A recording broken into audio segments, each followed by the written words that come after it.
Buenas tardes, bienvenidas y bienvenidos. Pues es un placer para nosotras tener aquí al doctor Alan Musset y gracias a Olga por hacer toda esta gestión tan importante. Además es un lujo que la tienen para ustedes solitos y eso es prácticamente difícil de conseguir, así que vamos a aprovechar esta charla.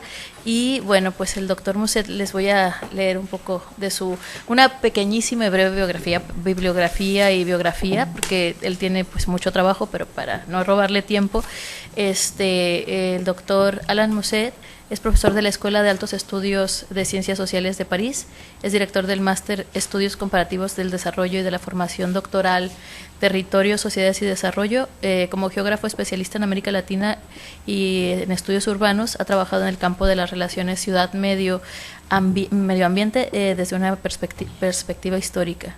Y sus investigaciones actuales se enfocan en la expresión, representación y percepción de las desigualdades territoriales en los mundos urbanos, en particular en México y Nicaragua. Esto lo encontramos en la red, no sé si a lo mejor está más actualizado, tú nos dirás ahora. Pues hay unas cositas más, pero es suficiente, sí. Pues y bueno, lo básico. Tiene bastantes publicaciones, pero aquí los últimos libros es un libro que se titula Geohistoria o Geoficción, Ciudades Vulnerables y Justicia Espacial, que lo publicaron en la Universidad de Antioquia en Medellín en 2009, La Ciudad, Sociedad y Justicia, un enfoque espacial y cultural, también del Mar de la Plata, Argentina, 2010, y Ciudades Nómadas del Nuevo Mundo. Me encantaría leerlo, se puede conseguir, supongo, ¿no? Sí, ha sido publicado México, en México, sí, Fondo México, de Cultura Económica. Exacto, México, Fondo de Cultura Económica 2011. Adelante, compañeros, siéntense, por favor. Y bueno, pues, sin más preámbulo, solamente comentarle que este ciclo de conferencias está enmarcado pues en la celebración de los 30 años de los posgrados de COLEF y que pues es un placer para nosotros tenerlo aquí y le doy la palabra al doctor. Bueno, pues muchas gracias, te agradezco muchísimo por esta presentación. Pues siempre es un gusto para mí volver aquí pues, en Tijuana y en el COLEF.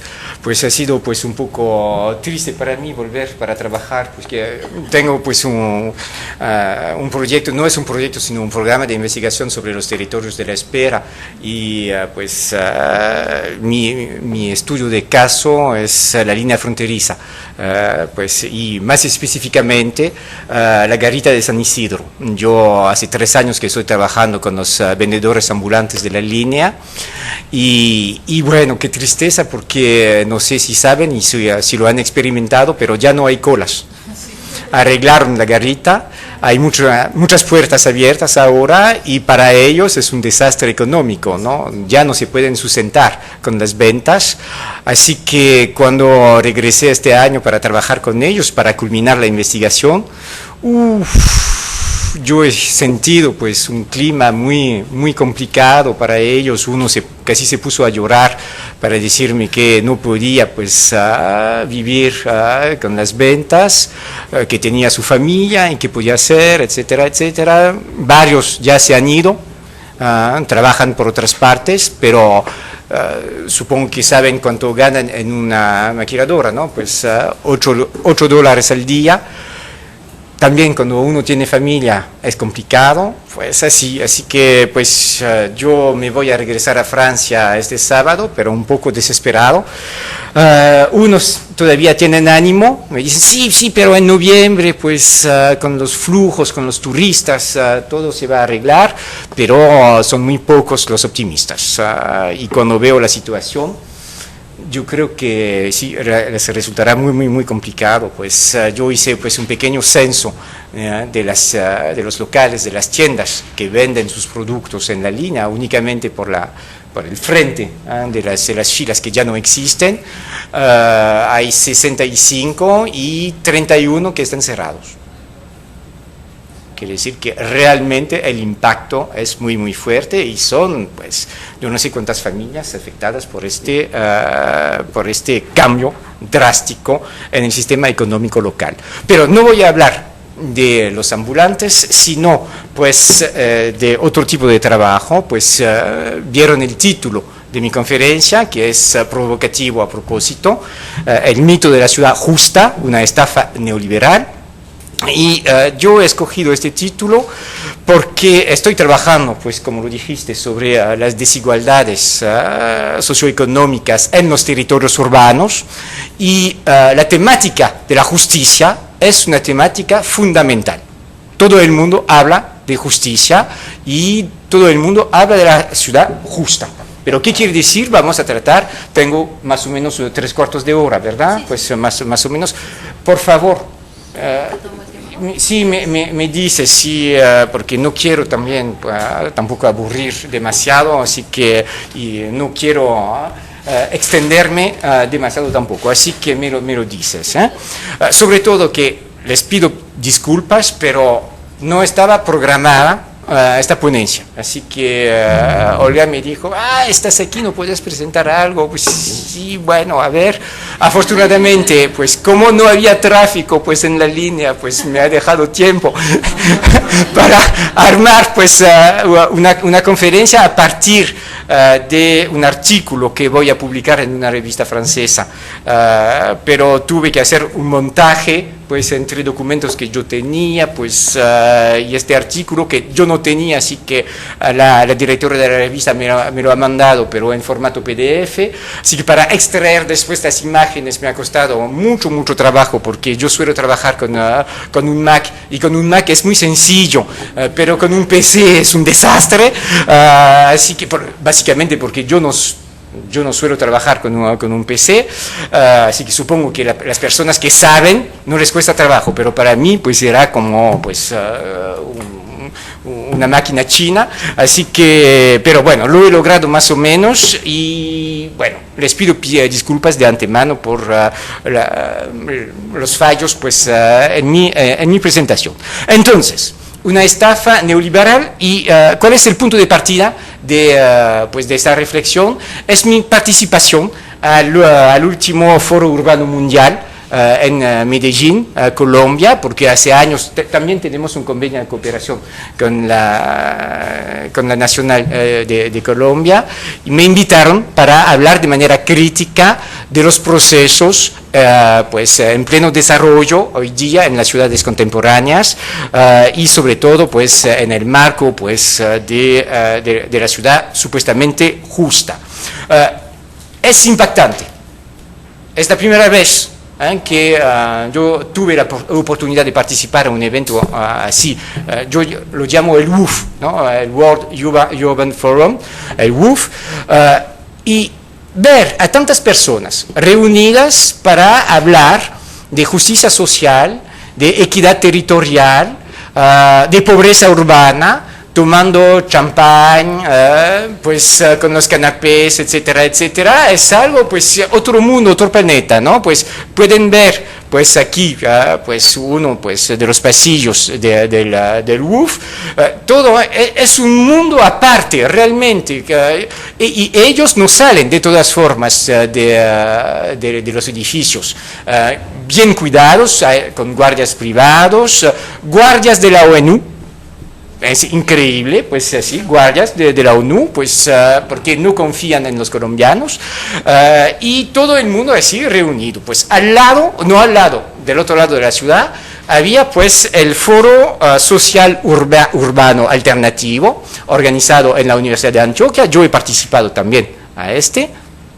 Lo vemos aquí, un ambiente completamente diferente, con las mismas preocupaciones. Las desigualdades territoriales, las desigualdades sociales y las soluciones, pero dos visiones completamente diferentes del mismo mundo. Por un lado, aquí en el Foro Social Urbano, pues los habitantes participan, cuando pues su entrada está prohibida para el World Urban Forum. Está prohibido, no pueden entrar. Aquí participan, pues hacen comentarios, críticas, gritan, pues es un ambiente muy popular. Cuando por el otro lado, en el World Urban Forum, tenemos un gran supermercado. El gran supermercado de la pobreza urbana. ¿Por qué? Porque llegan aquí con sus soluciones. Tienen sus gadgets, ¿se dicen gadgets? Se dice gadget, ¿verdad?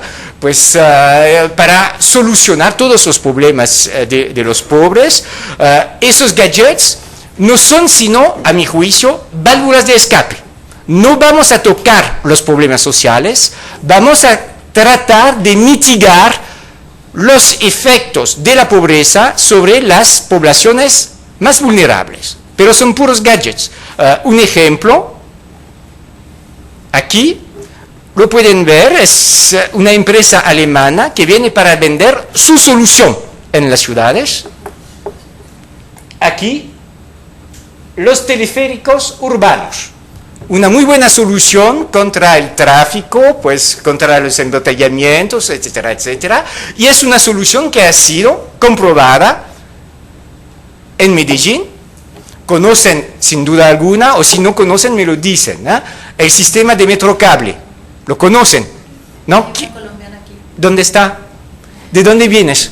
De Medellín. Bueno, me gusta mucho Medellín. Voy a criticar, perdón. ¿Eh? Perdón. Pero no voy a criticar Medellín, sino las políticas públicas, que son dos cosas diferentes.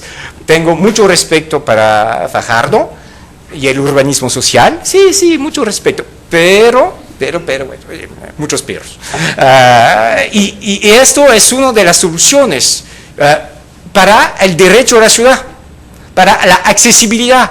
En los barrios muy pobres de Medellín, hasta aquí estamos, pues es la línea J, pues la última, pero la primera, la K, pues por Santo Domingo Sabio, es una solución, es decir, que es muy difícil, es una zona muy accidentada.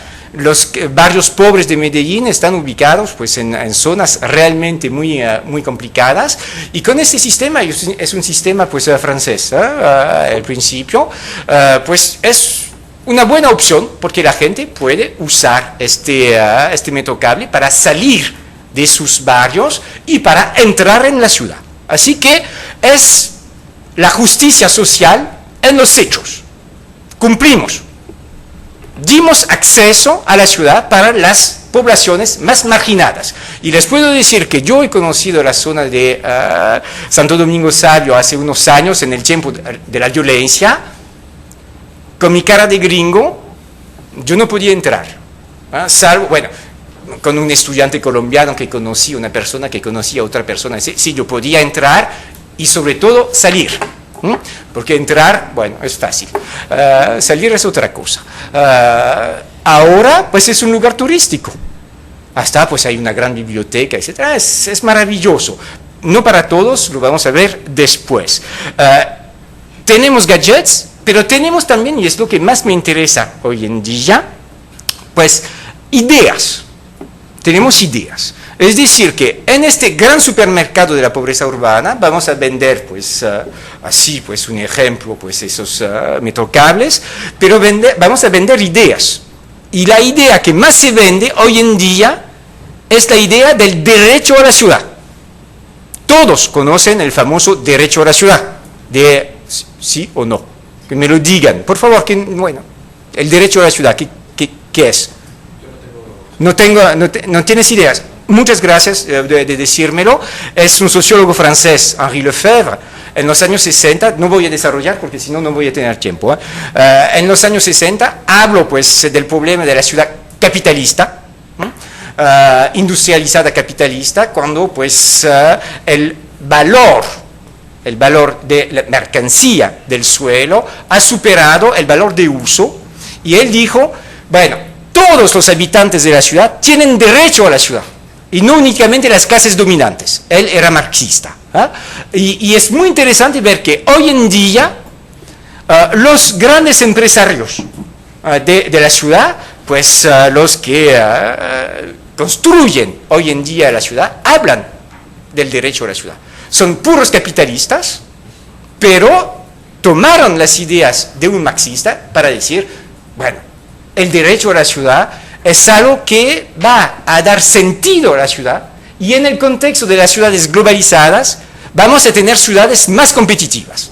¿Ven? Pues es una manera de, ¿cómo decir?, de chupar las ideas de los sociólogos y de los intelectuales y de convertirlas en otra cosa.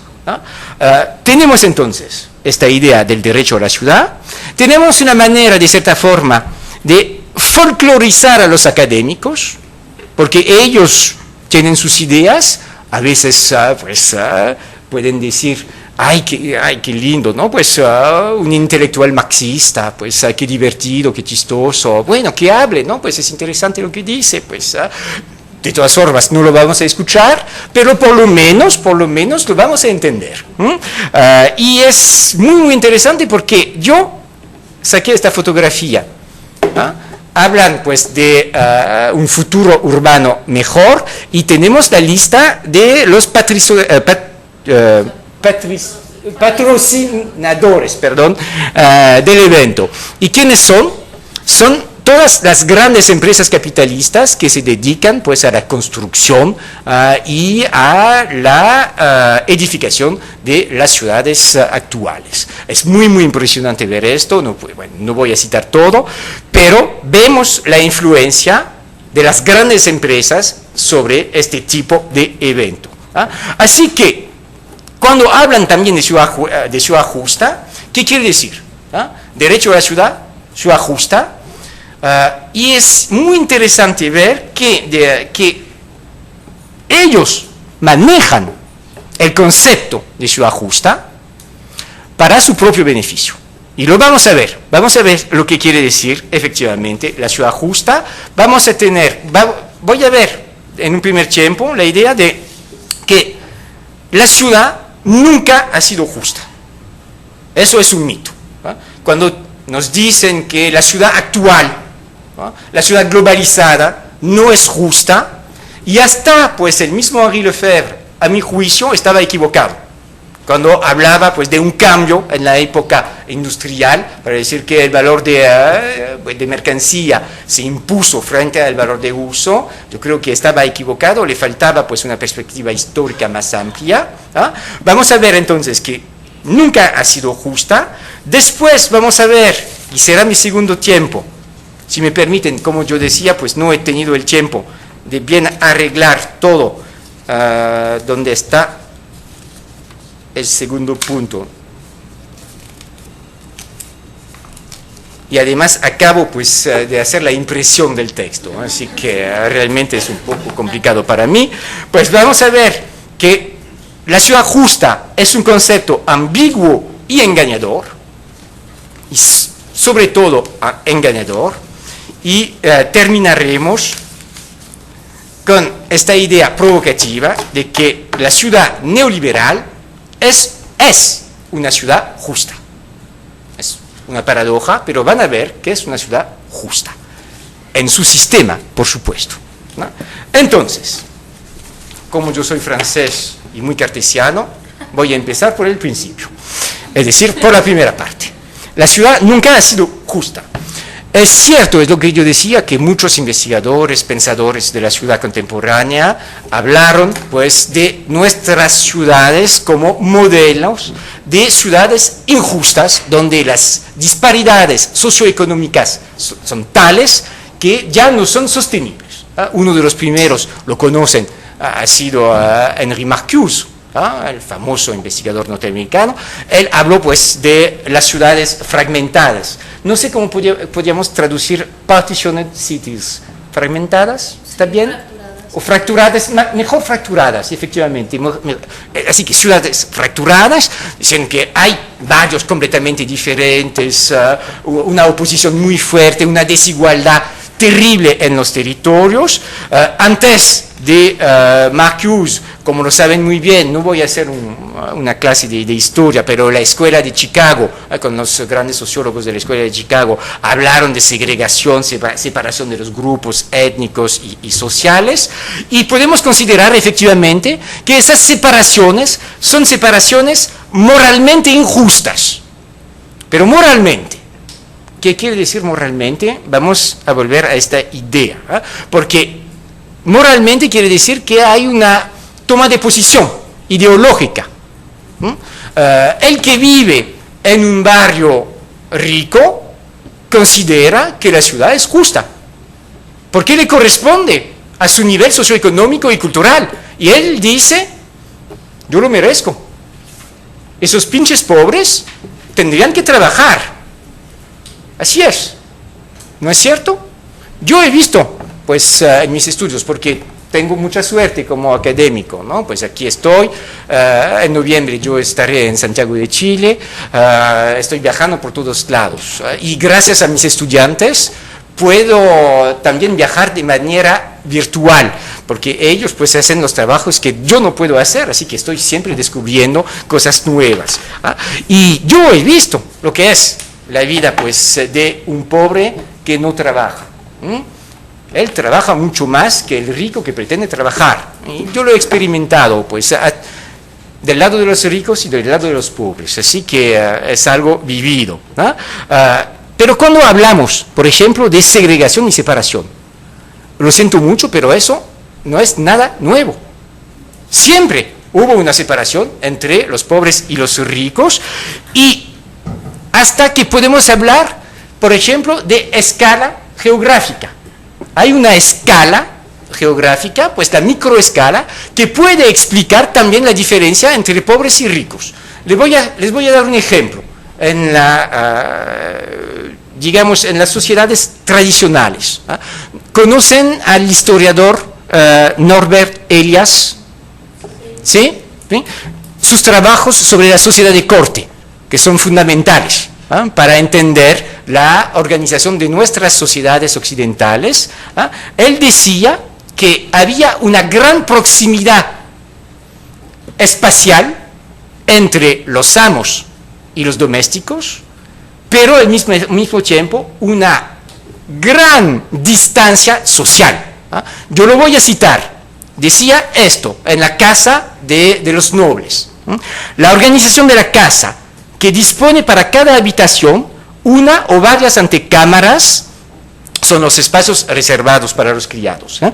Es la expresión de esta proximidad espacial que se combina con una gran distancia social, de este contacto íntimo que va a la par de una separación estricta de dos capas sociales.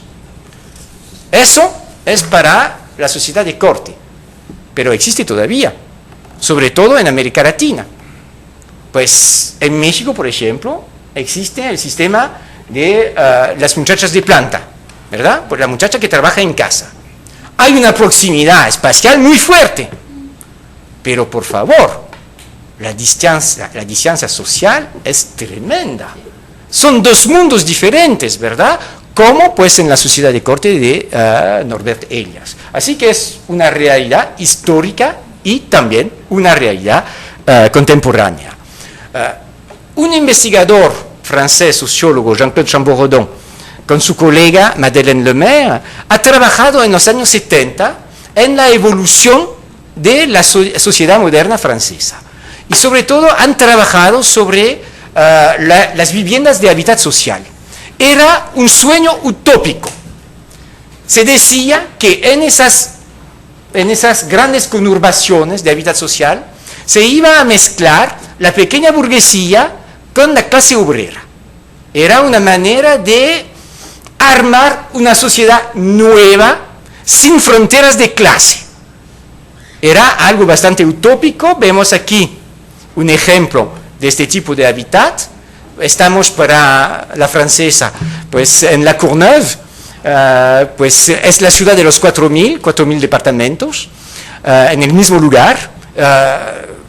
La inspiración es de Le Corbusier, los que han trabajado un poco la historia de la arquitectura, y ellos hicieron en los años 70 pues investigaciones, entrevistas, etcétera, para ver si efectivamente había una real mezcla social en esos barrios y en esos edificios. Y ha sido impactante el resultado. Es decir, que los obreros estaban muy contentos, porque se acercaron de los que estaban arriba de ellos, la pequeña burguesía. Pero la pequeña burguesía, los empleados, los funcionarios, etcétera, ellos se quejaban, porque decían, pero ahora estamos mezclados con la clase inferior. Eso es un desastre. Y finalmente, en los años 80, toda esta utopía se desbarató. Es decir, que quedaron únicamente los obreros, y ahora son los lugares donde están hospedados más bien los migrantes y los migrantes norteafricanos. Es así. Y la separación se hace porque cada uno por su lado. Hubo este intento, pero un intento completamente fracasado. Eso para hablar de la supuesta mezcla social. Pero tenemos que pensarlo también, como yo lo decía, en la larga duración, para decir que la ciudad nunca ha sido justa. Yo he trabajado sobre un caso bien especial, la ciudad de León, en Nicaragua. Supongo que no conocen, pues yo tengo una colombiana, pero de nicaragüenses no hay, ¿verdad? No, es normal porque los recursos económicos en Nicaragua son muy escasos y les resulta muy difícil salir de su propio país.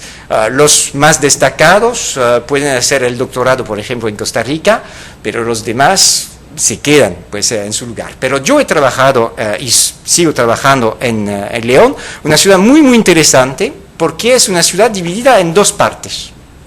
Una parte más o menos rica, la parte oriental, y una parte más pobre, la parte occidental, con una calle, que es la calle de la Ronda, que separa las dos partes de la ciudad. Y la parte occidental, es decir, la parte pobre, es la parte indígena.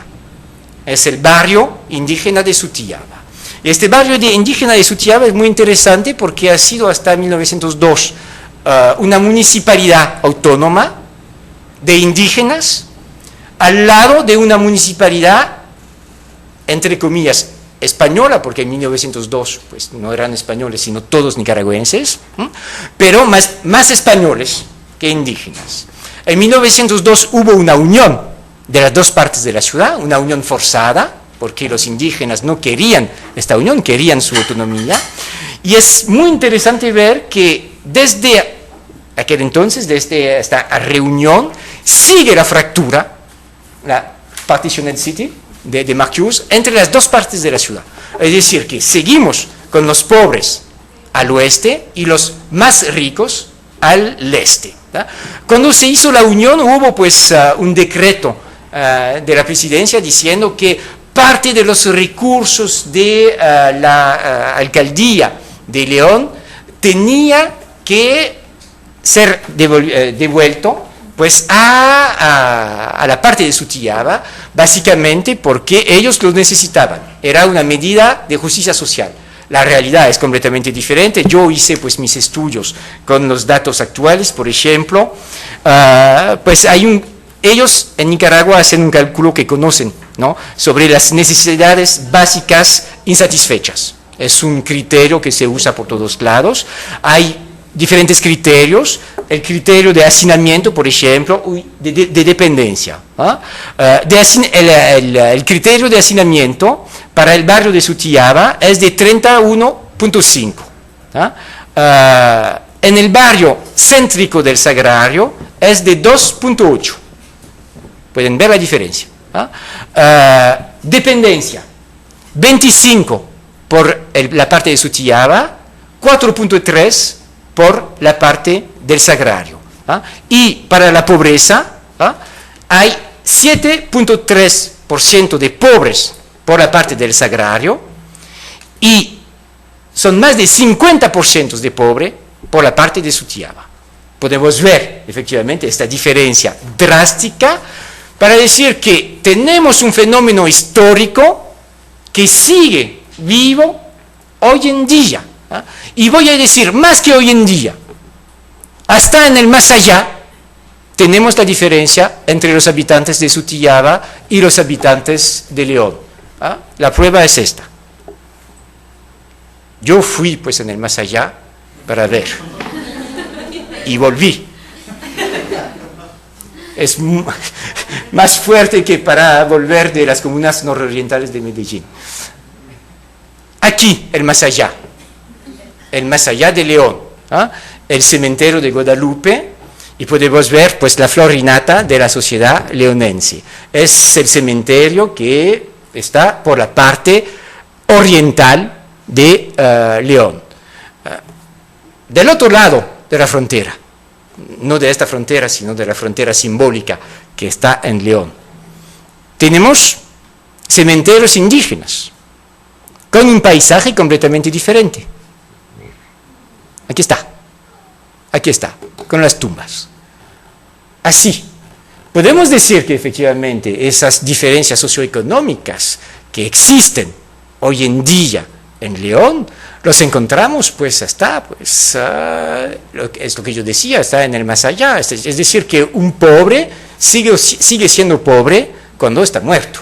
La muerte, pues, no es un cambio drástico, pues, en las estructuras económicas. Y eso yo creo que lo tenemos que pensar cuando muchas personas nos hablan de la ciudad justa. ¿Qué quiere decir justa? Y vamos a ver, pues, ¿será justo esto? Esta diferencia entre este cementerio y el otro.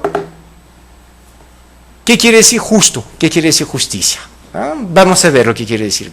Para mí, y por eso estoy enseñando estas fotografías, y es la segunda parte de mi exposición, la justicia es un concepto ambiguo y engañador.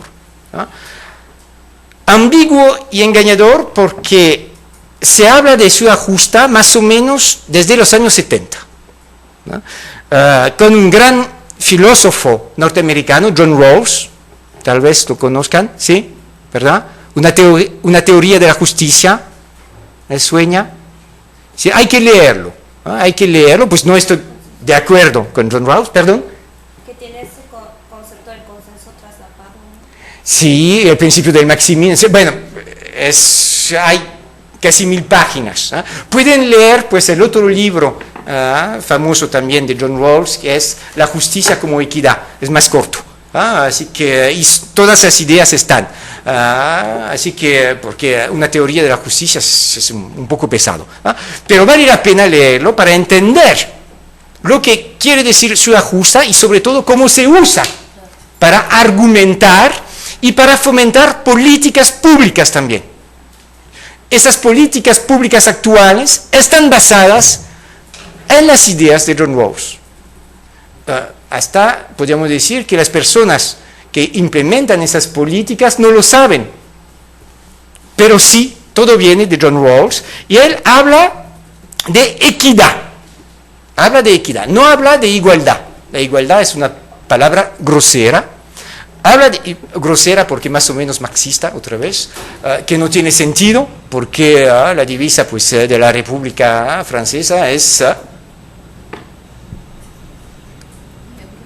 No, la divisa, perdón, el lema. Pero se dice divisa también, ¿no?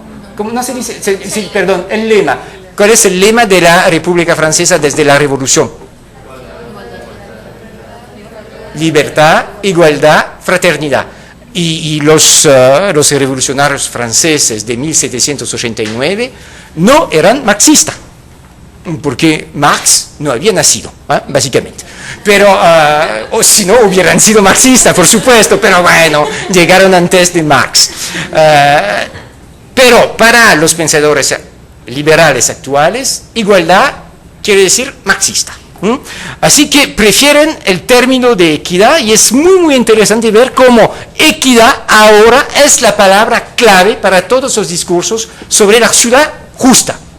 Hasta, pues en el WUF, yo estaba pues invitado por la Nacional, pero hay también la Universidad de Antioquia, y yo recuerdo del lema del stand, se dice, el stand, ¿verdad? Perdón, porque a veces pues estoy confundido, pero el stand de la Universidad de Antioquia tenía este lema, convivencia con equidad, y con la traducción inglesa, y la traducción inglesa era coexistence with equality.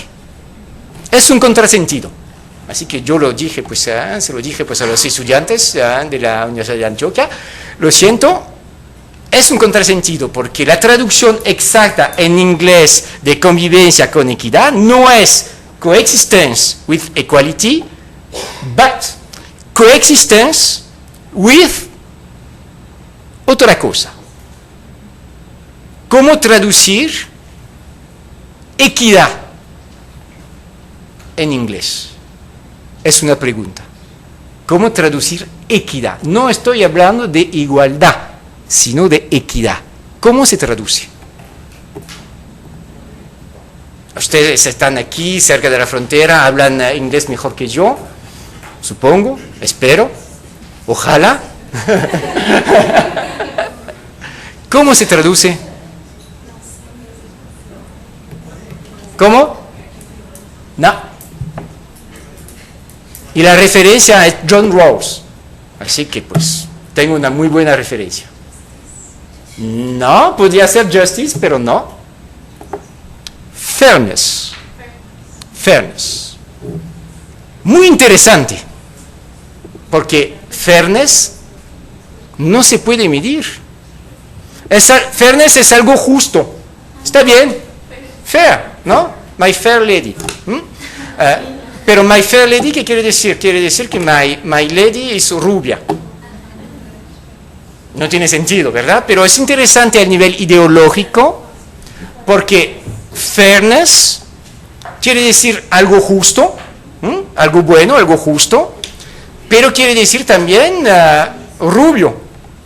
Es decir, que los rubios son justos, los morenos no tanto, y los negros ni hablar. La lengua, decía pues un filólogo francés, Roland Barthes, es fascista. Y tenemos la prueba con este pequeño ejemplo que efectivamente la lengua es fascista. Los rubios son justos, los morenos no. Pero ellos escogieron la palabra equality. ¿Por qué la escogieron? Porque para ellos fairness no tiene sentido. Y para ustedes, efectivamente, ¿por qué fairness? ¿No? Pero es la palabra que escogió el mismo John Rawls para decir que la justicia es la equidad, es decir, justice as fairness.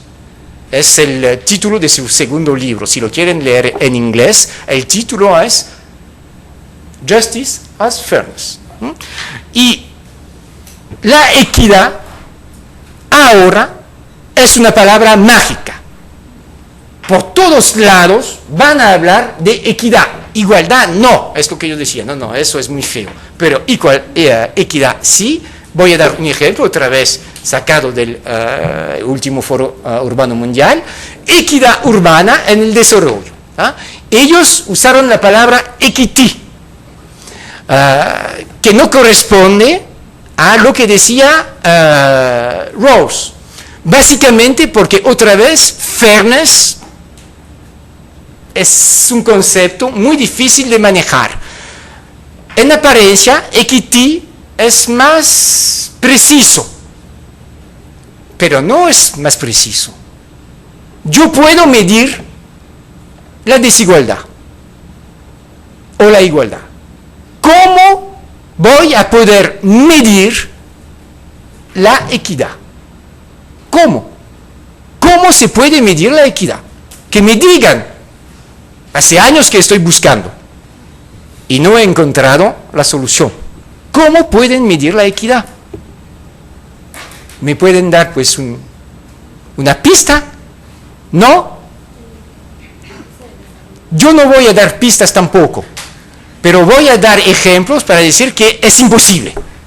Y yo lo he tratado varias veces. Así que equidad, pues, o equity, es algo que corresponde al marco ideológico del capitalismo neoliberal. La equidad es la justicia porque, por supuesto, hay desigualdades, y qué malo, ay, qué tristeza. Pero esas desigualdades son justas.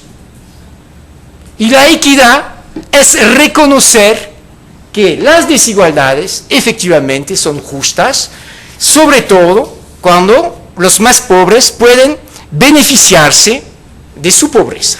Es algo muy paradójico, pero también es una de las paradojas de John Rawls. ¿Por qué entonces podemos hablar de equidad? Gracias otra vez a John Rawls, pero la equidad es un problema de percepción y de sentimiento. No es algo, como yo decía, que se puede medir, no hay posibilidad. Y todo depende también de la cultura. Según las culturas vamos a tener percepciones diferentes de la justicia. Por eso yo estaba hablando de un concepto engañador, y sobre todo que puede cambiar según pues la cultura. Conocen a Amartya Sen, ¿sí? ¿Verdad? Pues gran filósofo, economista y filósofo al mismo tiempo. Él escribió y publicó en 2009, entre muchos libros, un libro muy interesante que se llama The Idea of Justice. Es decir, que él no habla como Rawls de una teoría de la justicia, sino de una idea de la justicia. Para decir que una teoría, pues con sus marcos, etcétera, no se puede armar. Mientras tanto, pues podemos hablar de ideas de la justicia según las culturas. Y es muy, muy interesante ver, porque él, lo saben, pues trabaja en Estados Unidos, pero ¿cuál es su origen? Es hindú. Yo sé que no se dice hindú porque hindú es la religión, pero pues viene de la India, viene de la India. Muy interesante porque él dice, pues nosotros tenemos otros conceptos de la justicia. No quiero decir que no haya pues una idea general, pero todo esto tiene que ser matizado por los contextos culturales, y sobre todo cuando se trata de un sentimiento de injusticia. Yo he trabajado realmente en muchas ciudades donde hay muchas injusticias, voy a poner pues injusticia con comillas, y los más afectados por las desigualdades no hablan de injusticia, no hablan, no dicen la situación es injusta. Yo he trabajado pues en México, pues por el lado de Iztapalapa, Cerro de la Estrella. ¿Conocen un poco la Ciudad de México o no?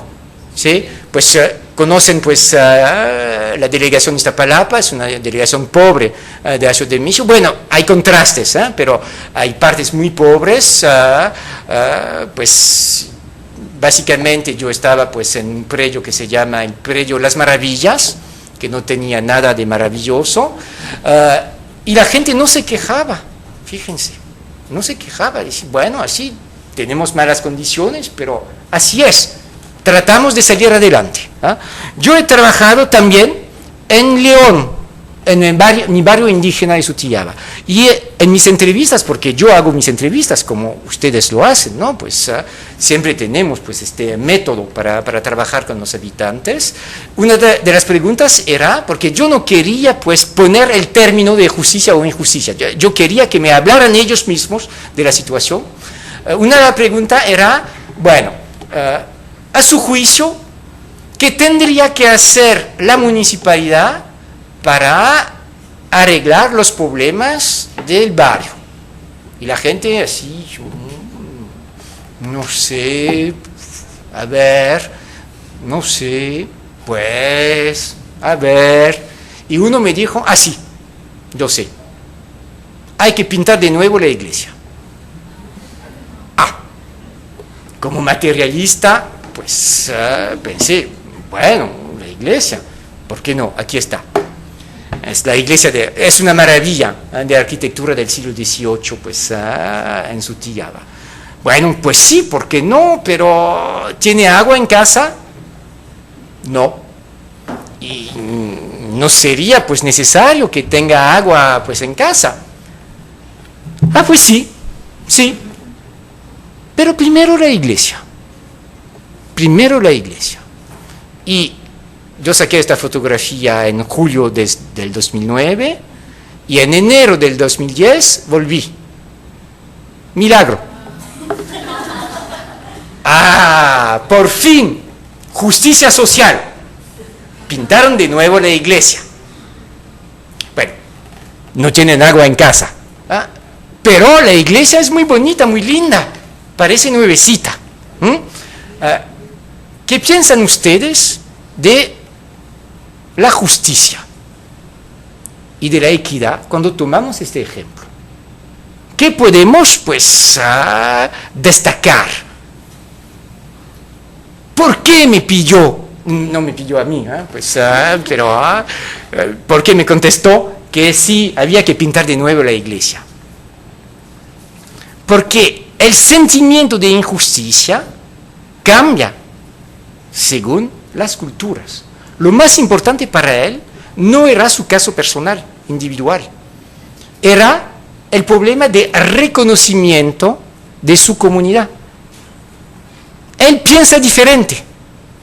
Como materialista, un poco marxista, por supuesto, pues para mí lo más importante es el acceso a los bienes primeros, ¿no? Y el agua es uno de los bienes primeros, ¿no? Pero él se ubica en otra manera de percibir las realidades. Lo más importante no es la satisfacción de los individuos, sino el reconocimiento de su comunidad. Y la iglesia es un bien común ubicado en el espacio público. El reconocimiento de la comunidad indígena pasa por el mejoramiento de este símbolo de identidad para la comunidad. No sé si han trabajado con la obra de Nancy Fraser. Sí, pero supongo tú sí, pero no. Ella pues ha trabajado sobre la temática de la justicia y dice que la justicia tiene que ser una combinación entre la distribución y el reconocimiento. La distribución de los recursos, que haya una redistribución más justa, pero también el reconocimiento de las identidades de las comunidades. Y estamos en el caso, efectivamente, de un reconocimiento de una comunidad. Otro ejemplo, en Kenia. Yo he ido allá, pues, en Nairobi, y pude, pues, platicar con unos responsables de jóvenes de una ONG que trabaja en el barrio de Dandora. No conocen Dandora, pero Dandora es esto.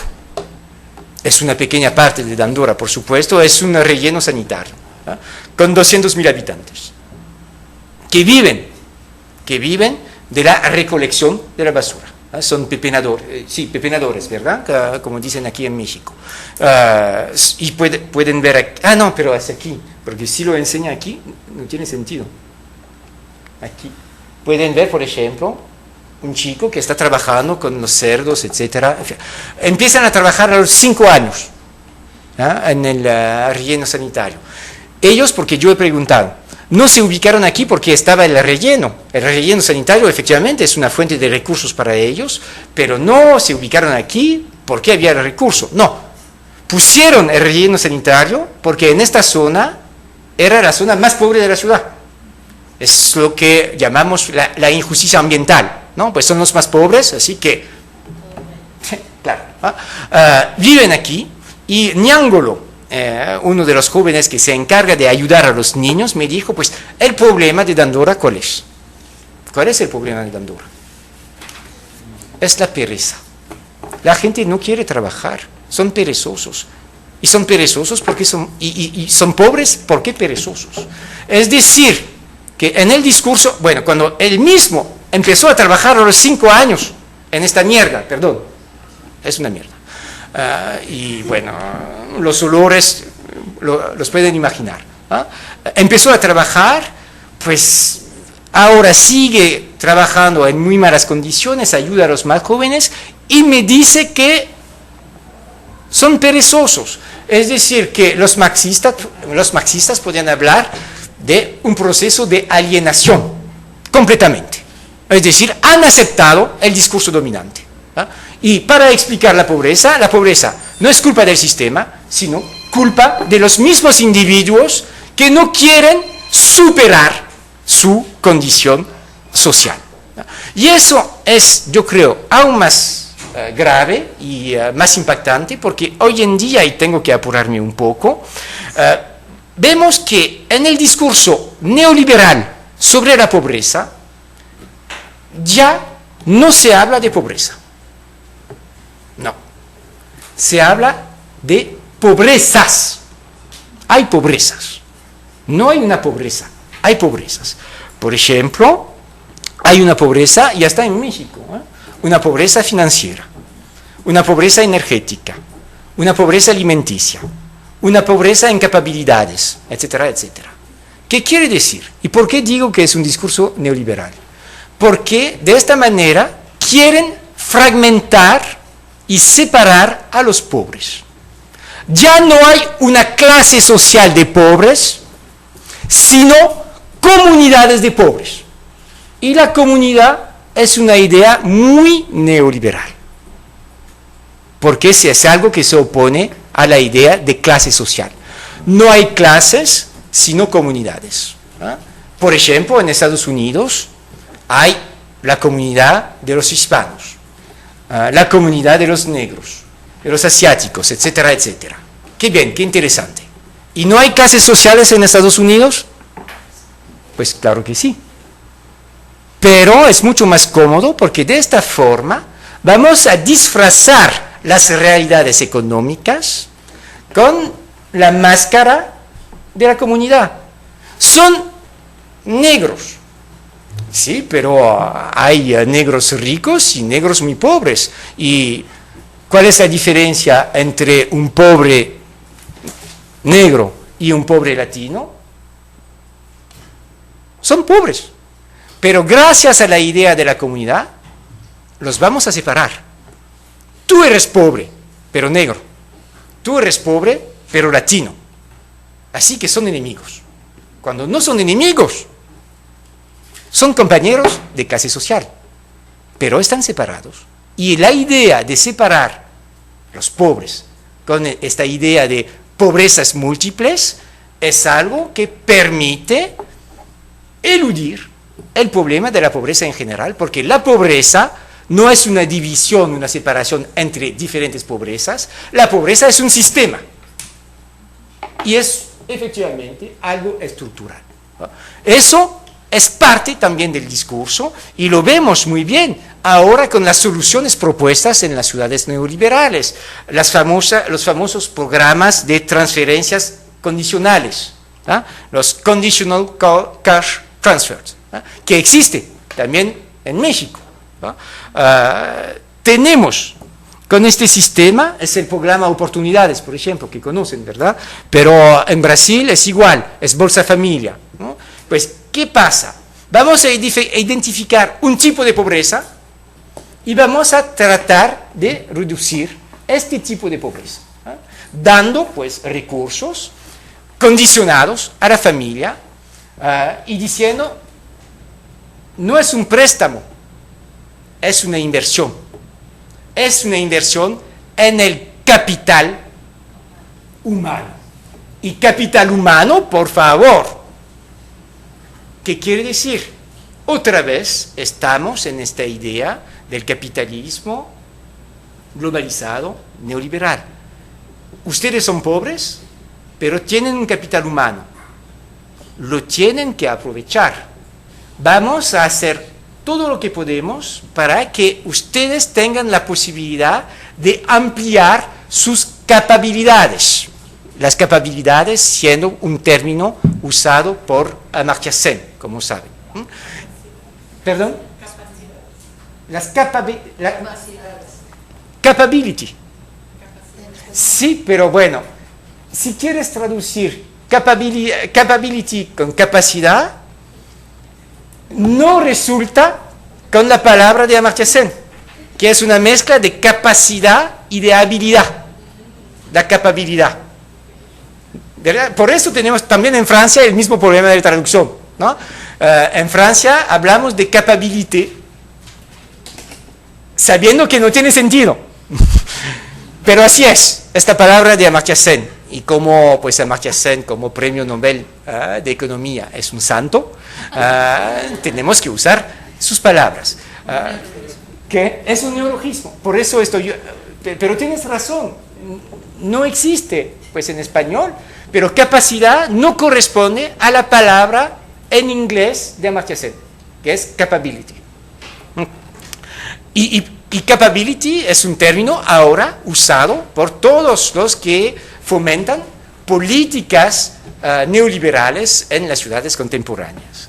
No voy a hablar mucho porque no tengo el tiempo, porque se me va corriendo el tiempo, perdón, porque como lo hice pues rápido, no he tenido el tiempo de hacerlo más corto. Pero lo que podemos decir es que, por ejemplo, hasta en los territorios urbanos hay políticas enfocadas. Todo esto manejado, por ejemplo, por otra vez ONU Habitat, es la política de slum upgrade. es decir, mejoramiento de las ciudades perdidas.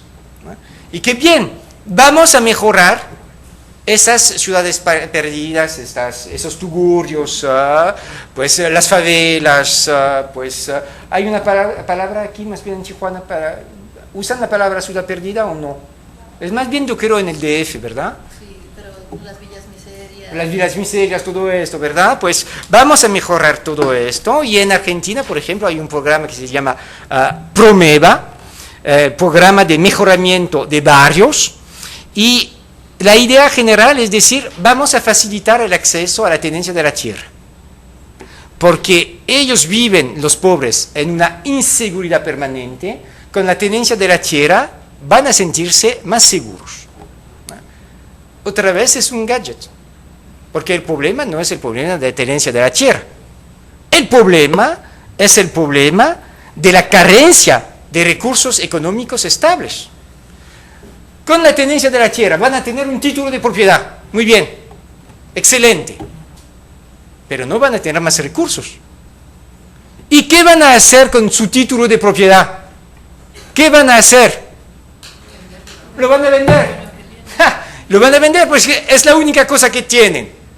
Así que van a sacar un pequeño provecho de este título de la tierra. ¿Y dónde van a ir? Más lejos. ¿Y quién va a comprar? Los que quieren desarrollar la zona. Así que es una manera indirecta de echar afuera a los más marginados, diciendo al contrario, no, es la inclusión de los más pobres. No es la inclusión, sino al contrario, una manera de expulsarlos de sus asentamientos. Por eso digo, otra vez, un discurso, una palabra mágica, la inclusión, y la realidad social, los que sacan el título, lo venden, y son las grandes empresas que van a sacar provecho del sistema.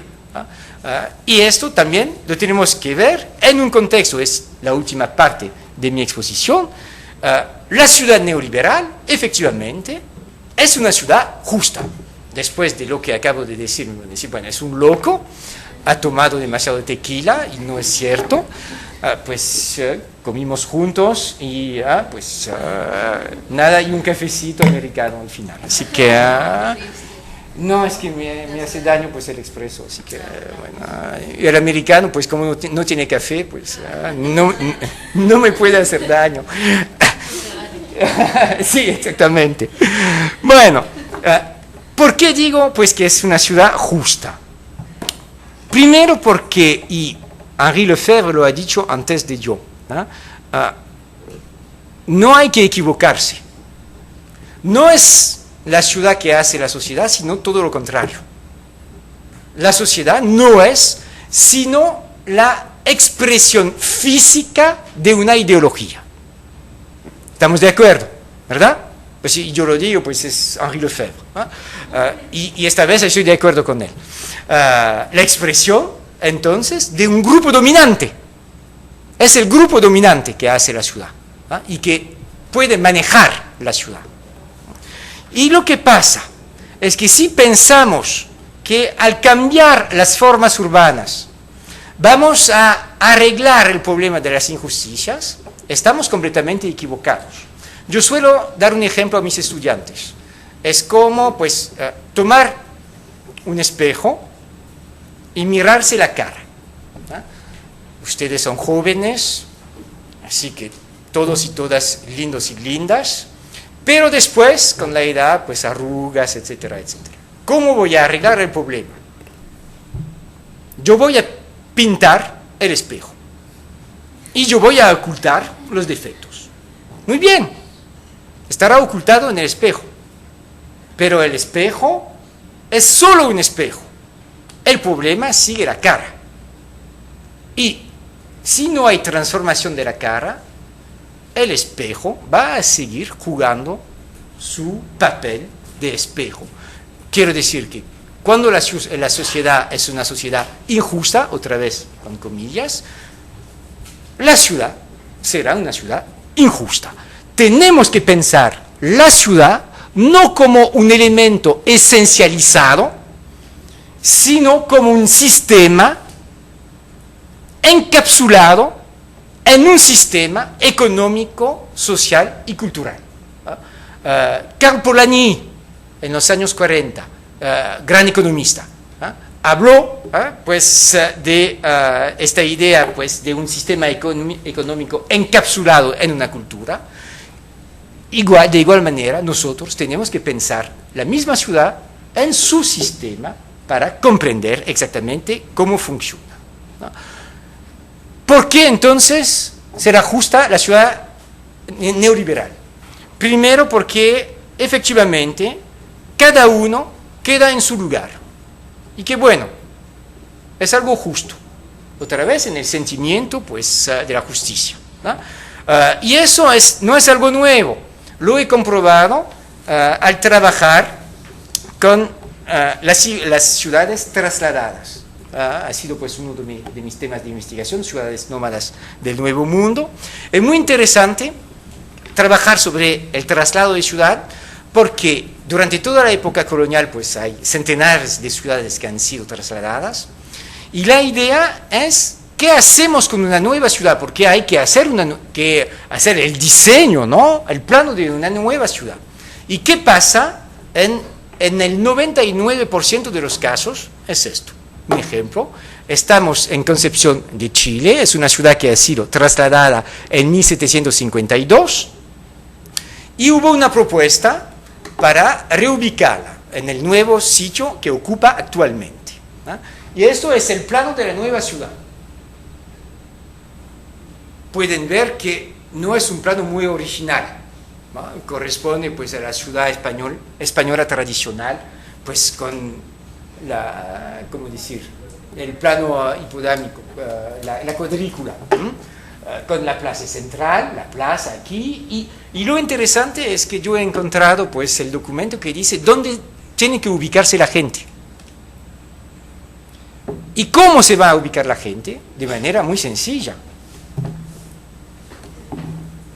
Los ricos aquí, porque tienen más recursos en el centro. Después, una segunda pues, corona pues, con los menos ricos. Y en la periferia, los más pobres. Y los indios, por supuesto, es normal. Porque los indios son peligrosos. Estamos en Chile a mediados del siglo XVIII. Todavía hay guerra. La guerra con los araucanos termina a fines del siglo XIX. Pues así que realmente estamos en una zona de guerra. Y es muy interesante esto porque en este caso podemos decir que la ciudad es justa. Porque cada uno en su lugar, la forma urbana garantiza la escala social. Yo soy rico, estoy cerca de la Plaza Mayor, más pobre y no hay protestas. Todo el mundo está de acuerdo para decir esto. Yo he trabajado pues en el caso en México de San Juan Parangaricutiro, pequeña ciudad de Michoacán, trasladada en 1943-1944 hasta su sitio actual, y he tenido la oportunidad de platicar con un señor que ha vivido el traslado. Era muy interesante porque los años 40, estamos en México, es todavía pues la revolución, de cierta forma, pues ha terminado, pero un gobierno revolucionario. ¿Cómo organizan la nueva ciudad? De la misma manera. Pero no dicen, porque son revolucionarios, no dicen los ricos cerca del centro y los pobres en la periferia. Los términos que yo he encontrado en los documentos es, bueno, vamos a reconstruir la ciudad, pero no queremos que haya espacios libres sin construcción en el centro. Así que los que quieren construir y que pueden construir de manera inmediata estarán ubicados cerca del centro. Y será muy bueno porque será más eficiente para poner la electricidad, el agua, etc. Vamos a tener una red muy coherente y muy eficiente.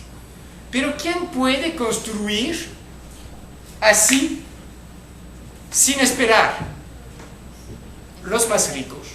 Así que gobierno revolucionario, pero la misma estructura y el mismo sistema Los Ricos, cerca del centro, y don Celedonio Gutiérrez, que pues, yo he encontrado porque él no era rico, estaba pues, en la última manzana de la traza.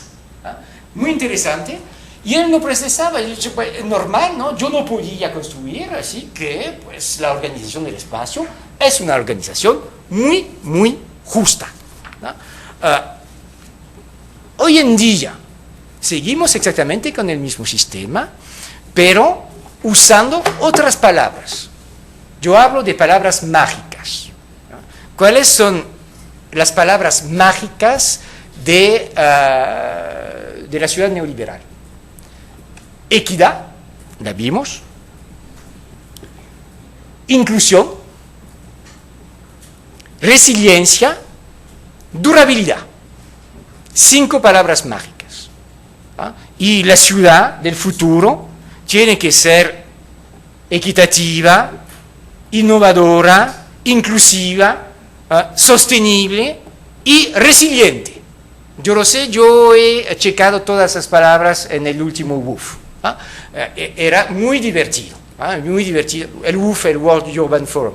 Pero prefiero decir WUF, WUF. Es más chistoso.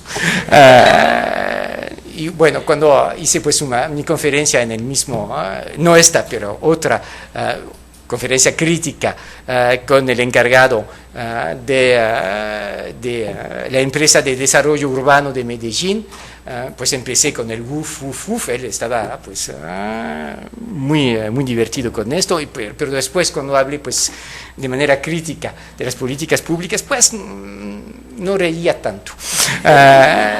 Pero, ¿por qué digo que son 5 palabras mágicas? Porque conforman el marco ideológico actual de las políticas públicas. Y pueden ver, pues lo pueden checar, averiguar, pues equidad, pues innovación, inclusión, resiliencia, durabilidad.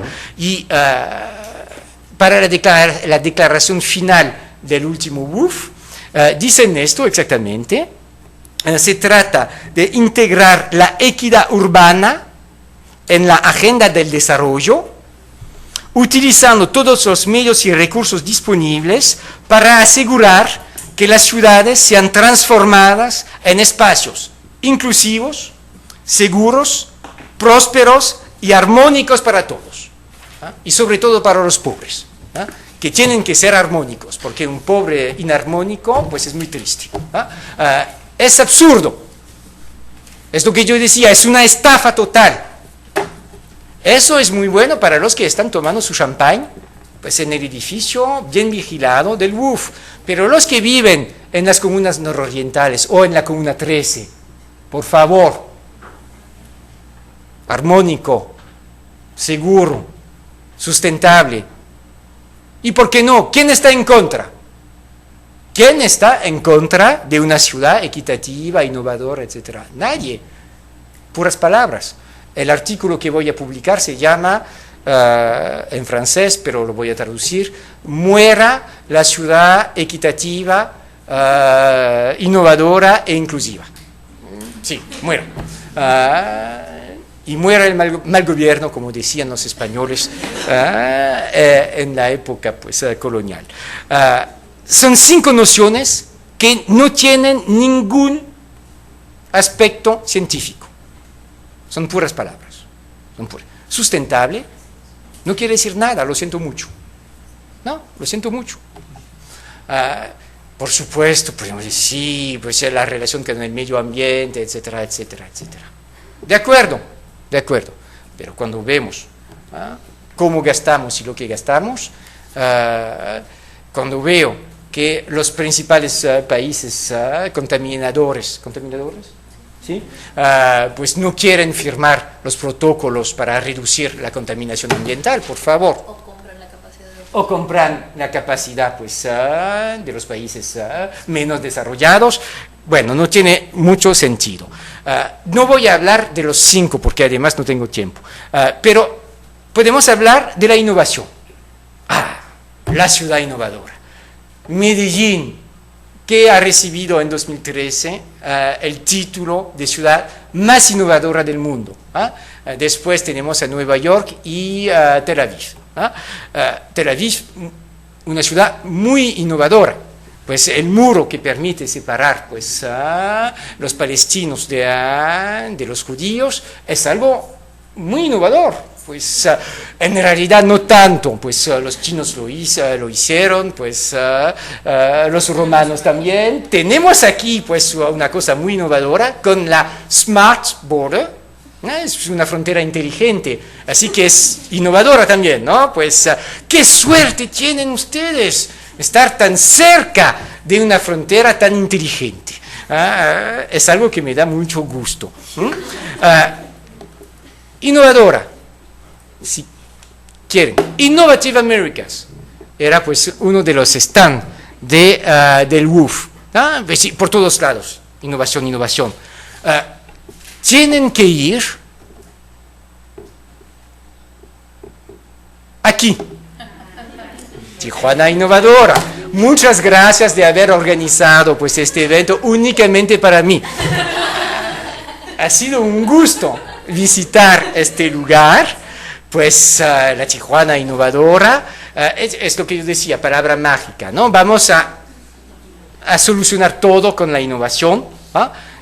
Podemos ver que aquí, Innovating for Life, pues, entrando pues, en esta exposición, pues, bueno, pero ¿qué hay? ¿Qué quiere decir todo esto? Pues voy a dar un ejemplo de innovación. Aquí, Clickman, pues el traje del futuro. Yo creo que en un país, en un clima como Tijuana, es exactamente lo que les corresponde. La próxima vez espero que todos y todas tendrán este tipo de traje. Será muy divertido para mí y muy pesado para ustedes, perdón. Pero bueno, no hay nada. La innovación yo he visto, pues, condominios cerrados. Qué buena innovación, ¿no? Pues turbinas de gas. Pues la señora pues, me presentó, no lo tengo, me regaló pues, un pequeño bolígrafo de Turbomec. Le dije, pues, ¿y dónde está la innovación? Es que, sí, pero la innovación. Es que podemos cambiar esto, hemos remodelado, sí, pero ¿y la innovación para una turbina de gas? Pues algo que... Es que vendemos, sí, están aquí para vender. Pero la innovación no. Y ella al final, pobrecita, me dijo, sí, es que me gustaría vender algo pues, pues de electricidad, pues eoliana, pues, pero bueno, es con el gas, porque en México tenemos gas. Sí, pero tienen sol también, ¿no? Lo podrían aprovechar, y bastante, sobre todo aquí en Tijuana, ¿no? Pero bueno, para decir que tenemos otra vez una palabra mágica, y innovación está relacionado directamente con la creatividad. Conocen pues los trabajos de Richard Florida, ¿sí? La clase creativa, la clase creativa, The Creative Class, muy interesante. En Estados Unidos, pues salvo pues en las comunidades estudiantiles marxistas, que viven pues en sus reservas académicas, pues les dan de comer, así pueden visitar. Un marxista, pues, ay, qué chistoso, pues. Aparte en esas zonas protegidas, por supuesto no se habla de clase social, pero los pensadores neoliberales inventan nuevas clases sociales, la clase creativa, que no tiene nada, ningún fundamento científico, pero hablan de clase creativa, y la idea es de mezclar la creatividad con la innovación, porque ¿quiénes son los que pueden hacer la innovación? Son las personas creativas. Y en Medellín tenemos aquí, ¿lo conoces? El distrito de tecnología e innovación. Medellín Innovation. Me lo sacaste de la boca. Es muy divertido, ¿no? Porque aquí, perdón. Bueno, eso, bueno, lo vemos aquí. Ay, aquí está. Es muy interesante, está al lado de la Universidad de Antioquia, porque los universitarios somos creativos. Sí, según Florida. Pues no me siento creativo. Pero así es. Hacemos parte de la clase creativa, como los publicitarios, como pues los accionistas de Wall Street, etcétera, son creativos. Wall Street es un lugar lleno de personas creativas. Lo vemos, es interesante porque, así, tenemos ese edificio clave, Ruta N, la ruta del norte, pues edificio inteligente, etcétera, donde hay bancos, publicitarios, creativos, etcétera, y la idea es de transformar el barrio gracias a la creatividad para fomentar la innovación. Excelente. ¿Quién está en contra? No, aquí. No sé, aquí. Los habitantes, que no son creativos, pobrecitos. Ellos sobreviven. Y hay una multitud de pequeños talleres. Estamos por la parte del Paseo Carabobo. La conoces, ¿verdad? Es esta parte. Que todavía no ha sido completamente rehabilitado. Sigue. Pero el proyecto es de transformar todo esto. Y estos no son creativos. No hay espacio para ellos en el famoso, pues, Medellín Innovation. Son 60.000 personas. No se trata de un puñado de gente. 60.000 personas que no van a caber en el proyecto urbano de Medellín. ¿Qué vamos a hacer con ellos? Bueno, hay espacios más lejos. Cada uno en su lugar, otra vez. Porque ellos no corresponden a la perspectiva modernizadora de Medellín. Podemos ver que no se habla de gentrificación. No dicen que quieren gentrificar. El proceso natural será la gentrificación. Pero no es una política así clara. No lo dicen. Hablan de innovación. La innovación es un instrumento, es una palabra, pero también un instrumento para cambiar las estructuras sociales de los territorios. La idea también para la innovación y la creatividad es el transporte. Vimos el caso de Metrocable, pero hay una realización magnífica en la Comuna 13. ¿Cuál es? Las escaleras eléctricas. Una maravilla. Aquí. La Comuna 13, estamos, si quieren ver, voy a volver al plan. Ay, lo siento mucho, el plano es muy malo porque es uno de los documentos que yo he sacado del PDF, etcétera, etcétera, así que me ha resultado un poco complicado. Pero estamos, aquí estamos, escaleras mecánicas, aquí el distrito tecnológico, pues la línea J del Metrocable, la que vimos pues anteriormente, y la idea es aquí, dar más accesibilidad a los más pobres. Una comuna muy pobre, de estrato 1, y muy violenta. Es decir, la política de urbanismo social era decir, vamos a dar a los habitantes la posibilidad de salir de su barrio. Es el famoso derecho a la ciudad, otra vez, el derecho a la ciudad con más justicia.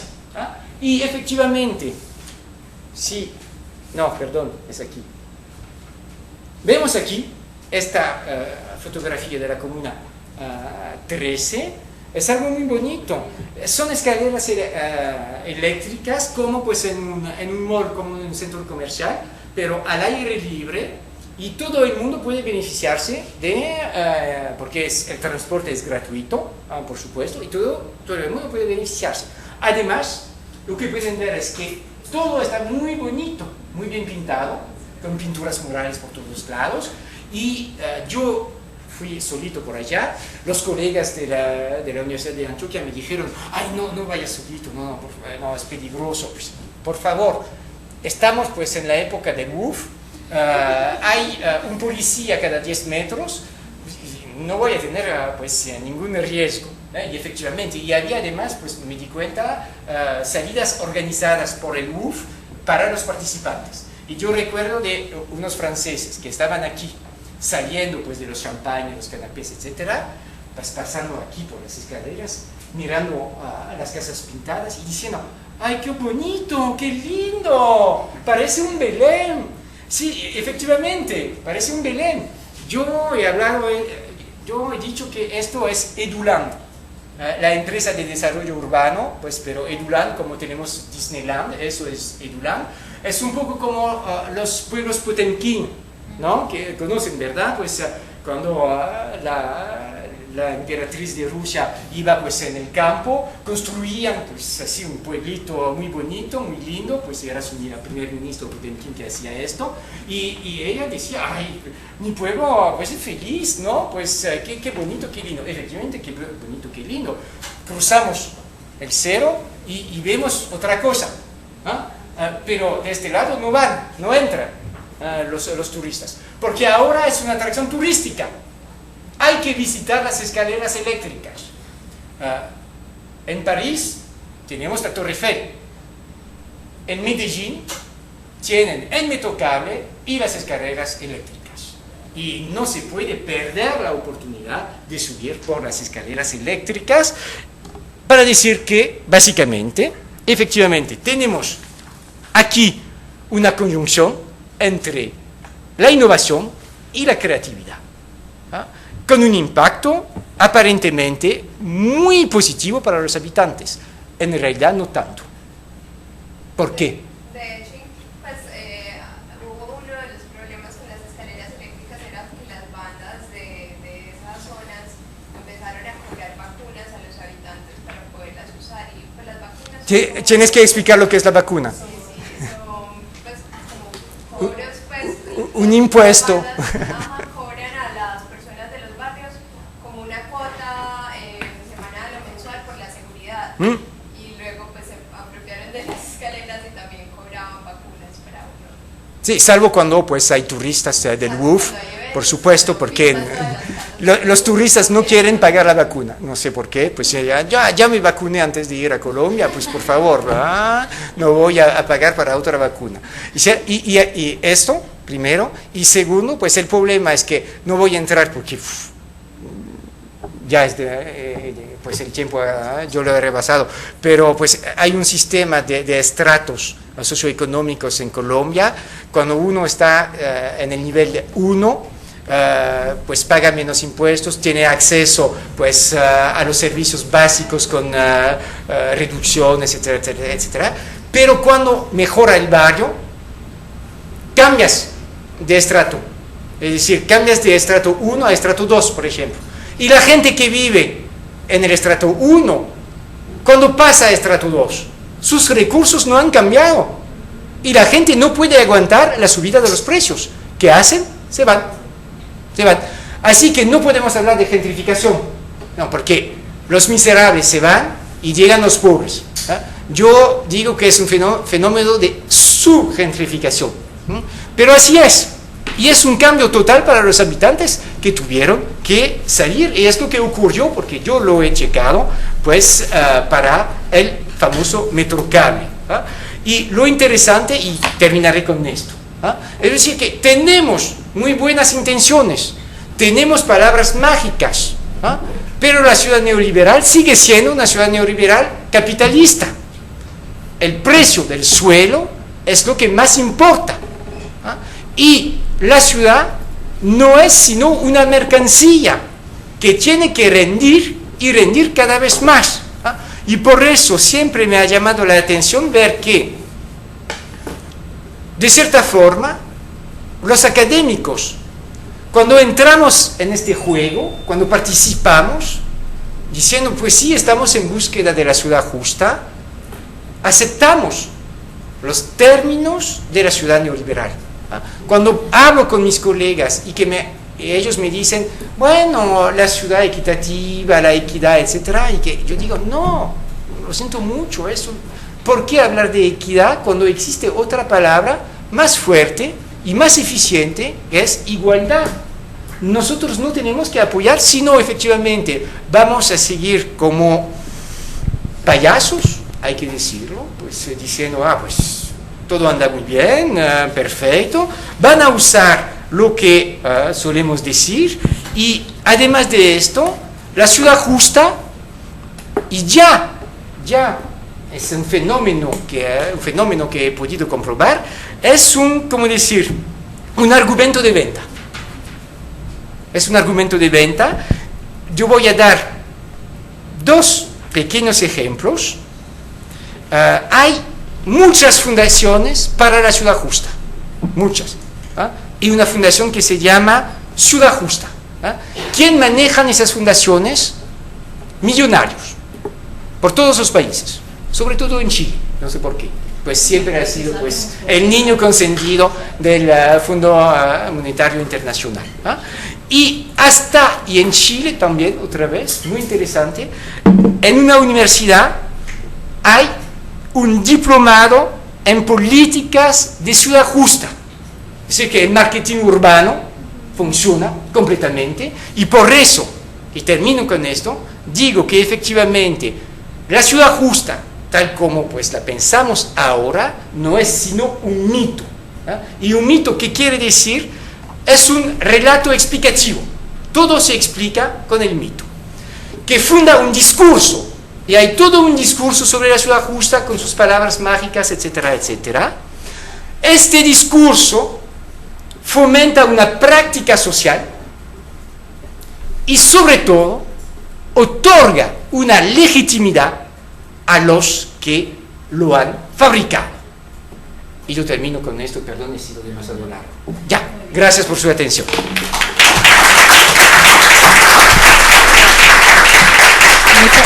Perdón por eso. Bueno, gracias, muchas gracias. Bueno, tenemos poco tiempo, pero yo creo que sí se puede. No, gracias a ti por habernos dado esta explicación tan interesante y esta perspectiva que también es muy necesaria para contrastar otras perspectivas que también hay en el colegio y que tienen otra postura, pero yo creo que es muy rico pensar esto, ¿no? Desde otros lugares, y que gracias por esa voz también crítica y disidente, que es muy importante. Bueno, y con la que yo concuerdo, ¿no? Pero bueno, ahora vamos a pasar una ronda de preguntas. Si tienen alguna pregunta, a lo mejor recogemos 5 y ya, y luego queríamos hablar al final sobre lo de la movilidad, a ver si nos da tiempo. Perdón. No, tranquilo. No, gracias. Si alguien tiene preguntas. Mucha información. No, son todos capitalistas, neoliberales, y me quieren ahorcar. Buenas tardes. Buenas tardes. Gracias por la presentación. Me preguntaba si estas ideas de la ciudad justa, igualitaria, innovadora, es una... No igualitaria, ¿eh? No, equitativa. Ha sido como una... digamos, partiendo de que la ciudad es una construcción más bien en estos términos de innovadora, justa, y evidentemente obedecen a los intereses de ciertas clases. ¿Qué posibilidades tienen como los actores, en este caso como las clases populares, de hacer algo para revertir esta realidad? Eso por un lado, porque si no, me parece que es también una realidad bastante fatalista, ¿no? Para si no contemplamos qué podemos hacer en términos de transformación o de transgresión de estos modelos capitalistas, neoliberales. Gracias. Sí. ¿Alguien más? Sí. Vamos a recoger si hay alguien más tiene alguna pregunta. Sí, Omar. Sí, con el micro para que te escuche bien. Yo estaba pensando en esta parte que nos decías acerca de los programas que tiene el capitalismo neoliberal para paliar la pobreza, ¿no? El Oportunidades y el Bolsa Familia, que hasta donde tengo entendido es el Fondo Monetario Internacional, ¿no? O sea, que elaboran esto. Sí. Y pues claro, los países lo aplicamos, ¿no? Y nos decías pues que se genera un poco, bueno, esa es un poco mi interpretación, ¿no? O sea, es decir, a los campesinos que se les da este apoyo, se genera un poco un paternalismo de Estado, ¿no? Es decir, lejos de desarrollar capacidades o capabilidades, ¿no? que es nuevo el término,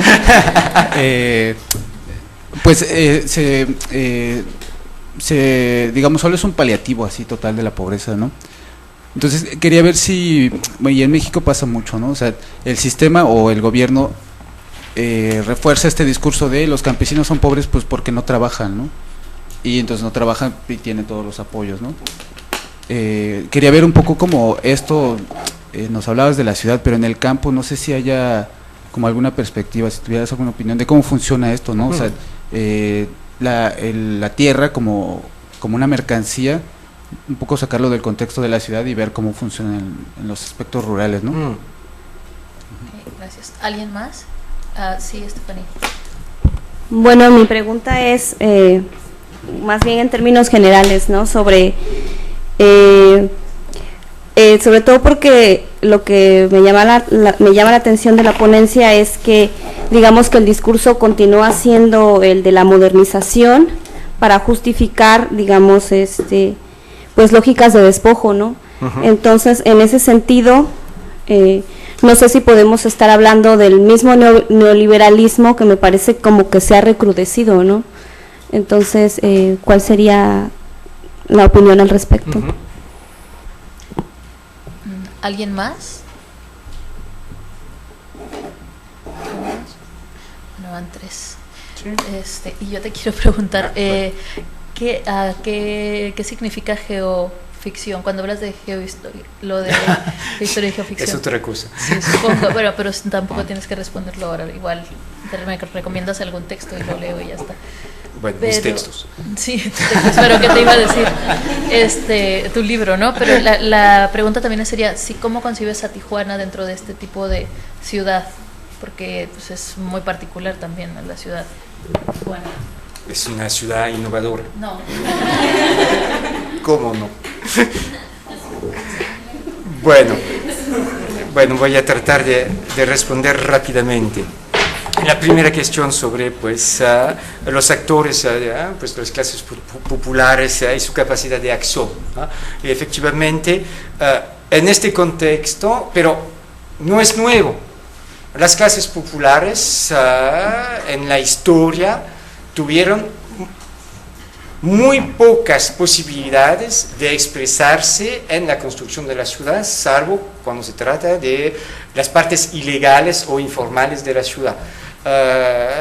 Es cierto, porque la ciudad, por definición, es el lugar de las élites, ¿no? Es el lugar de las élites, y las élites conforman el espacio que les corresponde. Los pobres tienen que aceptar las reglas del juego, pueden insertarse en el sistema de manera más o menos clandestina, pueden de cierta forma también participar a la construcción de la ciudad pues de los barrios populares, digamos, pero pueden ver que hasta pues en esos lugares tienen como modelo la ciudad de las clases superiores. Quieren imitar la ciudad de las clases dominantes. En Chile, otra vez, voy a tomar el ejemplo de Chile, porque yo estaré en noviembre en Santiago, suelen decir que, y eso corresponde completamente a lo que decía el sociólogo francés Bourdieu, que quieren imitar a los que están arriba. Para los chilenos de las clases populares, la imitación se basa en los 4P, ahora pues en los 5P. Entonces, el patio, la casa tiene que tener un patio, la parrilla para pues la carne asada, la piscina, muy muy importante, el perro, así que son 4, y la última P, que es más nuevecita, que es la plasma, es la televisión de plasma. Las 5. ¿Por qué? Porque es el modelo de las clases superiores. Y los pobres quieren alcanzar este modelo insuperable para ellos. Así que tienen una capacidad limitada por sus recursos, pero también porque se encuentran en una situación, es lo que yo decía, de alienación. Ellos comparten los ideales de las clases superiores, porque es parte ahora de su cultura. Sin embargo, para no ser demasiado pesimista, sin embargo, sí hay capacidad de reacción. Yo voy a dar 2 ejemplos con los cuales yo he trabajado. En Chile, bueno, las tomas, por supuesto, pero eso, voy a decir, ya es algo viejo, de los 50. Pero ahora hay pobres organizados que saben cómo usar los mecanismos institucionales para poder construir su propia ciudad sin pasar por las constructores. Y lo hacen gracias a los colegas de la U de Chile, que es una universidad de pinches marxistas y claro que ayudan pues a las categorías populares. Los ayudan los arquitectos para hacer pues los planes de la ciudad, de los edificios, etcétera, etcétera, pero ellos manejan todo esto. Por supuesto es una muy pequeña parte de la ciudad, muy pequeña, pero por lo menos hay una posibilidad en este caso. Y voy a volver a lo que decía, una vez más, el problema no es la ciudad, el problema es la sociedad que se expresa de manera física en el entorno urbano. Así que podemos tratar de mitigar los efectos del capitalismo urbano, pero la ciudad sigue siendo el campo de batalla del capitalismo contemporáneo. Así que es un pequeño ejemplo, pero sí lo puede. Otro ejemplo, en el centro histórico de la Ciudad de México, yo he trabajado pues, con luchadores que viven en el centro histórico, pues, en edificios en muy mal estado. Estoy, por ejemplo, en la calle Academia, pues el edificio número 9, yo he trabajado con ellos. Es un pequeño palacio del siglo XVII, muy arruinado, y ahora están peleando y están a punto de conseguir lo que buscan. Quieren la expropiación del edificio, porque ellos rentan sus cuartitos, son 8 metros cuadrados para una familia. 8 metros cuadrados, y una familia de 5 o 6 personas, así que tirados en el suelo, etc. Pero hace años que luchan para la expropiación del propietario, que pide además rentas estratosféricas, porque él mismo puso pues las tablas para hacer la separación de los cuartitos, y están a punto ahora de conseguir esta expropiación. Quiere decir que después van a tener una propiedad comunitaria del edificio. Y el Estado, más bien el gobierno capitalino, va a pagar el precio de la rehabilitación. Están a punto de hacerlo, pero hace 15 años que están luchando. Es decir, que lo pueden hacer, pero voy a decir es acupuntura, nada más. Porque el sistema es así. Y si no tocas al sistema, de todas formas hay pocas posibilidades. La segunda, paliar la pobreza y el campo. Y estoy completamente de acuerdo. El problema, otra vez, pues, yo soy geógrafo urbano, pero a mi juicio el problema no es la ciudad, otra vez es la sociedad, y los problemas son iguales en el campo, completamente iguales. Y hace 2 años organizamos un coloquio en Nanterre, conoces la Universidad de Nanterre, también una universidad de marxistas, con el cuchillo en la boca, etc. Yo no estaba de acuerdo con los colegas porque todos son geógrafos urbanos y siempre hablaban de la ciudad. Y yo les dije, pero otra vez no es el problema de la ciudad, sino de la sociedad. Tenemos el mismo problema pues en el campo, y yo he dado el ejemplo mexicano, pues el grito de guerra de los revolucionarios no era ciudad y equidad, sino tierra y libertad. Y no ha cambiado. Y las políticas actuales efectivamente son paliativos. Yo he hablado al principio, salud, de válvulas de escape. Son válvulas de escape. Pues la presión es cada vez más fuerte, los pobres son cada vez más pobres, sobre todo cuando se hace la diferencia entre los más pobres y los más ricos. Suelo decir a mis estudiantes mexicanos en Francia, ustedes tienen mucha suerte. Porque es cierto que más de la mitad de la población en México se encuentra debajo del umbral de la pobreza, pero por lo menos tienen al hombre más rico del mundo, Carlos Slim.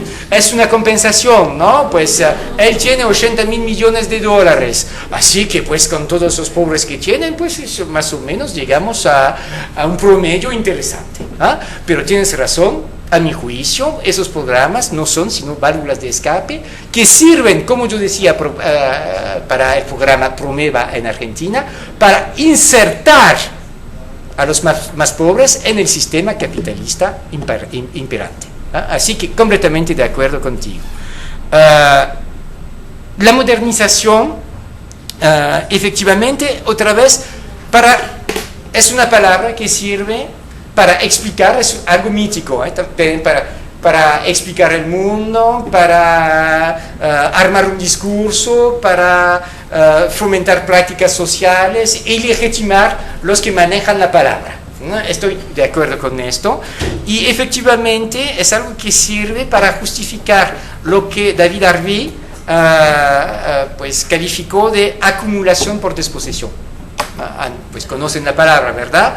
Pues los pobres son cada vez más desposeídos, lo que permite la acumulación de los más ricos. Y eso es lo que está pasando hoy en día, pues en esas ciudades neoliberales, capitalistas, perdón otra vez por la redundancia, pero y lo vemos efectivamente con esos programas de inclusión de los más pobres, que sirve básicamente para que las clases dominantes puedan sacar provecho del sistema.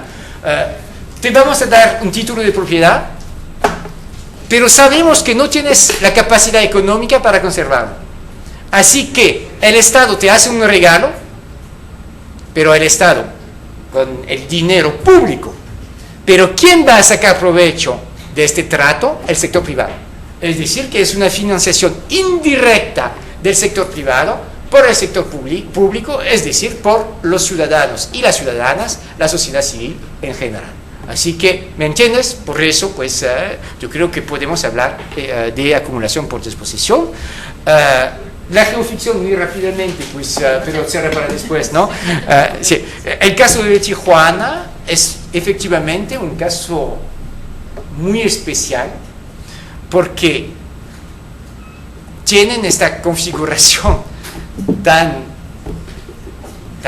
extraña. Sí, yo estaba buscando la palabra tan extraña con este muro, pues esta frontera que cruza la ciudad, que no permite la extensión del otro lado. Es algo que yo he conocido también en Panamá. Bueno, no estoy hablando pues de Ciudad Juárez, porque es igual para todas las ciudades de la frontera, pero para Panamá ha sido igual. La ciudad de Panamá durante un siglo, casi un siglo, ha sido pues contenida por la zona del canal, manejada por los norteamericanos. Y por eso la extensión de Panamá se hizo pues hacia el oriente, porque ellos no podían pasar pues la malla que estaba pues con las urbanizaciones gringas, etc.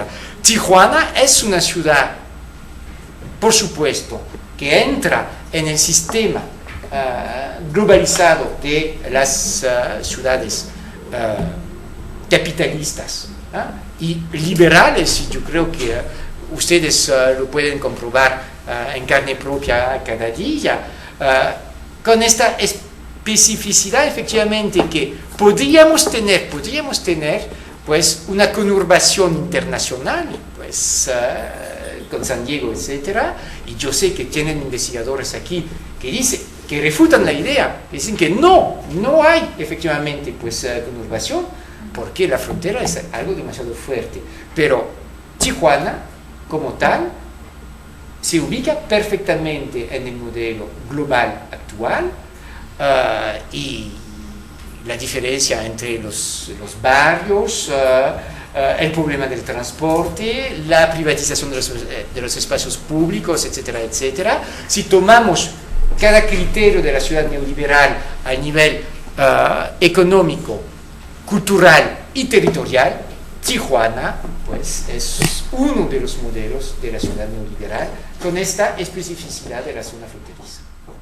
Para decir, porque bueno, ya son las 10 para las 5.